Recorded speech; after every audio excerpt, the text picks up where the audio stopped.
ও এখন কাল মুসলমান ছিল, এখন হিন্দু হয়েছে, আবার কাল তৃণমূলে চলে যাবে, আবার দেখবেন ছেঁচড়ার মতো টুপি পরে আমাদের দরজায় আসবে ইফতার খেতে।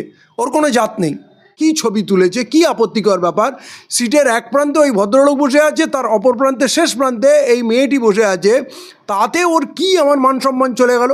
এই জিনিস চললে আমরা রেল বন্ধ করে দেবো, তখন কিন্তু একজন দুজন না, লক্ষ লক্ষ মানুষ আক্রান্ত হবে বা বিপদে পড়বে। আমরা মার খাবো আর চুপচাপ তামাশা দেখব, রাজ্য সরকার কিছু করতে পারে না। এই মহিলার পিছনে শুভেন্দু অধিকারী এসে দাঁড়িয়ে গেছে, কারণ বিজেপিতে এই ধরনের মহিলার খুব সাপ্লাই প্রয়োজন। শুভেন্দু অধিকারী যে খুব নোংরা লোক, নিকৃষ্ট মানের লোক, ইতর মানুষ, সেইটা বাজে বাজে বারে বারে প্রমাণ করছেন।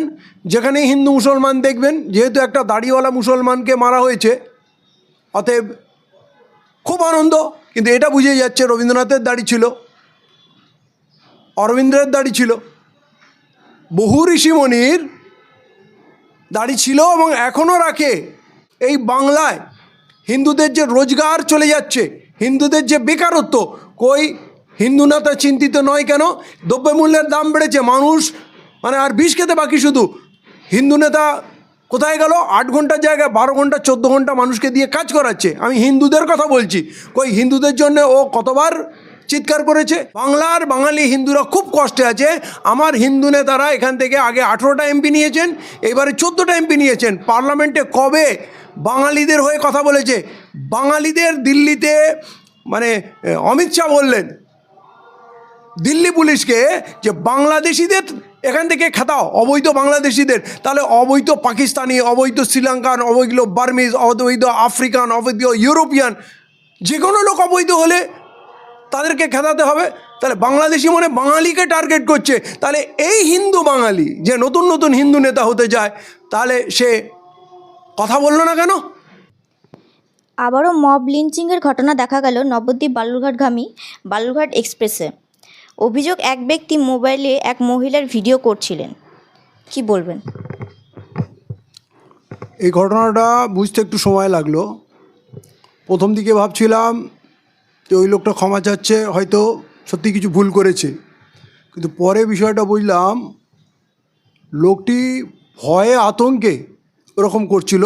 একদম গ্রাম্য সিধাসাধা একটা মানুষ, এত লোক তাকে ঘিরে ধরেছে এবং ওর পক্ষে কেউ নেই, তাতে নার্ভাস হয়েছে। এবং মেয়েটির কথা মতো তাকে জিআরপিতে দিয়েছিল।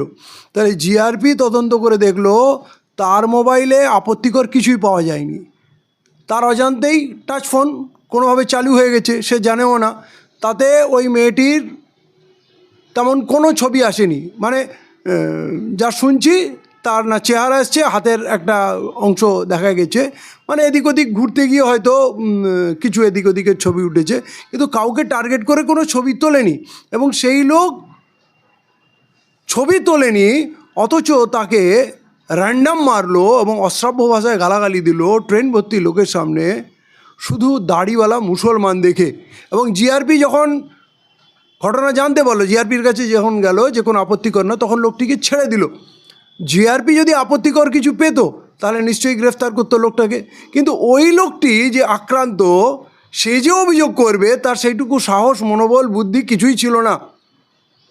এখন ওই মহিলার বিরুদ্ধে, ওই মেয়েটির বিরুদ্ধে অভিযোগ দায়ের করা হবে। পুরো রাজ্য উত্তাল, প্রত্যেকের একই দাবি, ওই মেয়েটাকে গ্রেফতার করে তদন্ত করে উপযুক্ত শাস্তি দিতে হবে।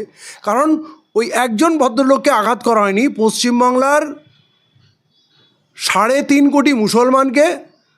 আর যারা ভদ্রলোক হবে, সে যদি মুসলমান নাও হয়, তারা নিশ্চয়ই এটাকে ভালোভাবে নেবে না। এটা বাংলার জন্য খুব খারাপ জিনিস। বিজেপি দাঙ্গা লাগাতে চাচ্ছে, আর এই রকম একটি মেয়ে কোনো কারণ ছাড়া একজনকে ওইভাবে আক্রমণ করলো। এটা আরএসএস মার্কা হিন্দুত্ববাদী সংগঠন ছাড়া, ট্রেনিংপ্রাপ্ত লোক ছাড়া কখনো এটা সম্ভব না। ভিত্তিহীন একটা ঘটনা ছাড়াই তার উপরে এই পরিমাণ অত্যাচার করা, এবং পাশের লোকগুলো তার সঙ্গ দিচ্ছে, সেই লোকের ক্যামেরাবন্দি করছে, সবাই মিলে ছবি তুলছে, কিন্তু একবারও কেউ জানার চেষ্টা করলো না যে কি হয়েছে, কি ছবি তুলেছে, কি আপত্তিকর ব্যাপার। সিটের এক প্রান্তে ওই ভদ্রলোক বসে আছে, তার অপর প্রান্তে শেষ প্রান্তে এই মেয়েটি বসে আছে, তাতে ওর কি আমার মান সম্মান চলে গেল। অথচ মেয়েটির দেখা যাচ্ছে ফেসবুক আইডিতে, বিভিন্ন সোশ্যাল মিডিয়ায় বিভিন্ন রকম নাচন কোদন অঙ্গ ভঙ্গি, হ্যাঁ, তার মধ্যে লজ্জা শরম বলে কিছু আছে বলে মনে হয় না। এসব টিকটক ভিডিও বেচে 2 পয়সা কামানোর এগুলো বান্দা।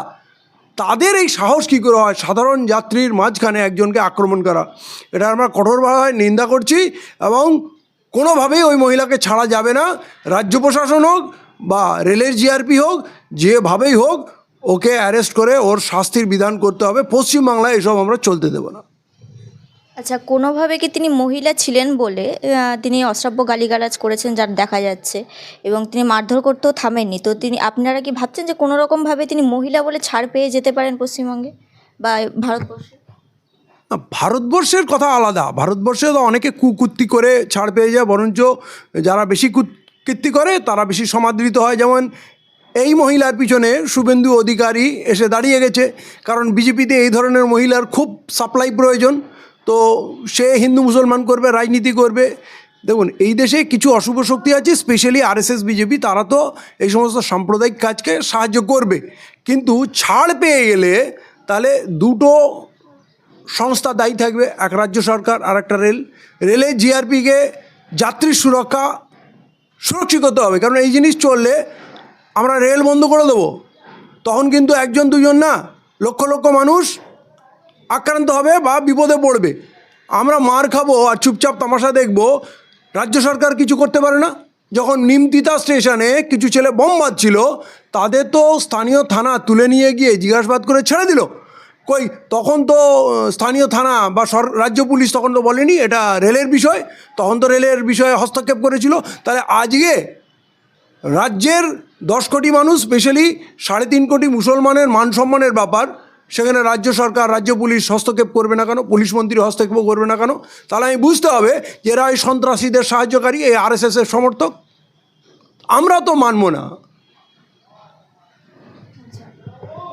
এরকম ছোট ছোট ঘটনা এখন আগে উত্তরপ্রদেশ বা বিহারে দেখা যেত, এখন বাংলাতেও দেখা যাচ্ছে। কিছুদিন আগে রেজাউলের সাথেও এরকম একটা ঘটনা ঘটে, আমরা দেখতে পাই। এখনও পর্যন্ত সেই মামলার কোনো রকম কোনো সুরাহা হয়নি, আবার এরকম একটা ঘটনা ঘটলো। তো এই পর্যায়ে এসে আপনাদের কি মনে হচ্ছে যে কোথাও না কোথাও একসময় নারী নিরাপত্তা দরকার ছিল, এখন পুরুষের নিরাপত্তা একটা প্রশ্নচিহ্নের মুখে এসে দাঁড়িয়েছে? যে রাস্তাঘাটে যানবাহনে দেখা যাচ্ছে যে এরকমভাবে মানে নির্যাতন বা হেনস্থার শিকার হতে হচ্ছে পুরুষদের, তাকে বলার সুযোগও দেওয়া হচ্ছে না যে কী হয়েছিল বিষয়টা। এখন নারী পুরুষ না, মানুষ নিরাপত্তাহীন। এমন নয় যে এই রাজ্যে বা ভারতবর্ষে শুধু মুসলমানরা আক্রান্ত হচ্ছে, গরিব মানুষ আক্রান্ত হচ্ছে। সে দলিত হতে পারে, আদিবাসী হতে পারে, অন্য সম্প্রদায়ের, যে কোনো সম্প্রদায়ের হতে পারে, মানুষ আক্রান্ত। এবং পশ্চিমবাংলা যে আর সুরক্ষিত জায়গা নয়, এইটা বারে বারে প্রমাণ হচ্ছে। কারণ এখানে মাঝে মাঝেই অস্ত্রধারী লোকরা ধরা পড়ছে। তাদের কি হচ্ছে? কে নেশার দ্রব্য নিয়ে ধরা পড়ছে। বারাইপুরে একজন ইমাম সাহেবের ঘর ভেঙে চুরে আগুন লাগিয়ে তছনছ করে দিল, র্যাব এসে তাকে পাহারা দিল। মুসলমানরা গেলে তাদের আক্রমণ করলো। ফায়ার ব্রিগেড গেলে হিন্দু মহিলারা পাইপ নিয়ে যেতে দিল না, আগুনটা নেভাতে দিল না। তাহলে রাজ্যে আমরা কোন রাজ্যে আছি? বিজেপিকে আটকে মমতা বন্দ্যোপাধ্যায়কে ক্ষমতা বসিয়ে আমরা কোথায় সুরক্ষিত? পার্থক্যটা কোথায়?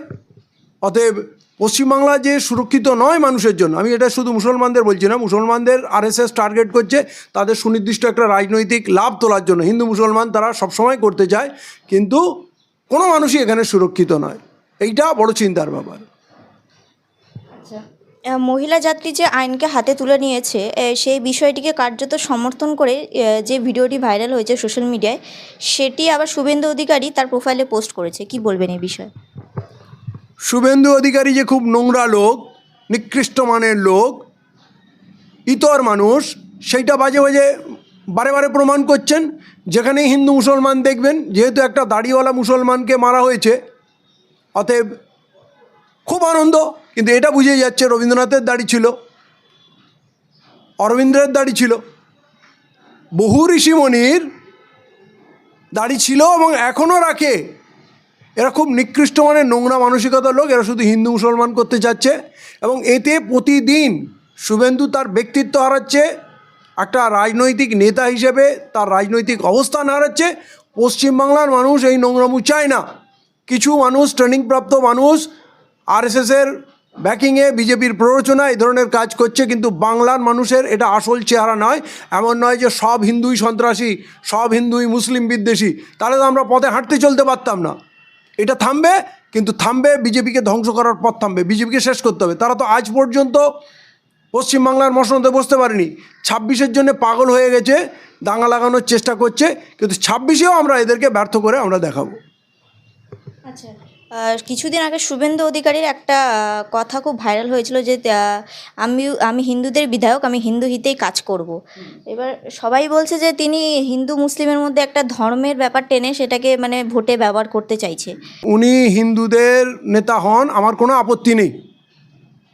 উনি মুসলিম বিদ্বেষ করছেন, ঠিক আছে, কাল প্রয়োজন টুপি পরে নামাজ পড়েছেন, ইফতার গিলেছেন, সবই করেছেন। প্রকৃতপক্ষে এই লোকটা ছ্যাঁচড়া, এর কোনো জাত নেই। হিন্দু ধর্মকে ভালোবাসার জন্য বা হিন্দুদের ভালোবাসার জন্য মুসলমানদের ঘৃণা করতে হবে, আমরা এইরকম কোনো ধারণা রাখি না।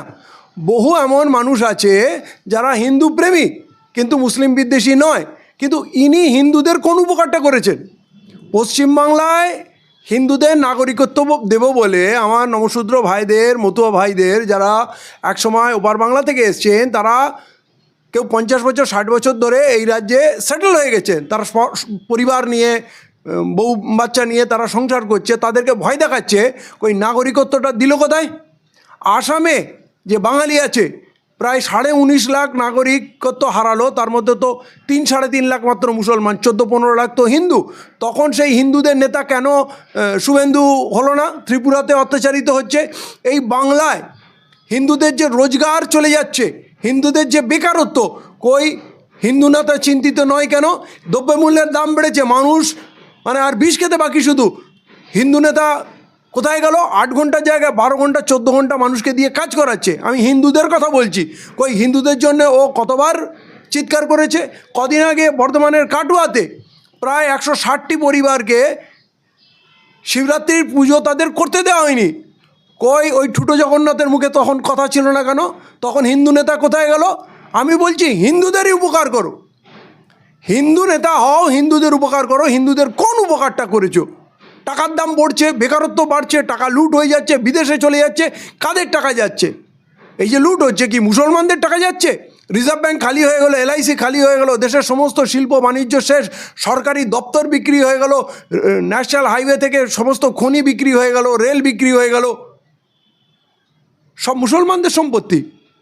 তাহলে হিন্দুদের সম্পদ লুট হচ্ছে, হিন্দুরা গরিব হচ্ছে, হিন্দুদের রোজগার চলে যাচ্ছে, হিন্দুদের সুরক্ষা নেই। আপনার আরজি করে যে মেয়েটি হত্যা হয়েছিল, মুসলমান ছিল না, হিন্দু ছিল, এরপরেও কত হিন্দু মেয়ের শ্লীলতাহানি হয়েছে, পুরো দেশে হচ্ছে। রেকর্ড ঘেটে দেখুক, কোথায় আমার হিন্দু নেতা? আমি তো বলছি হিন্দুদের উপকার করুন, হিন্দুদের অবস্থা খুব খারাপ।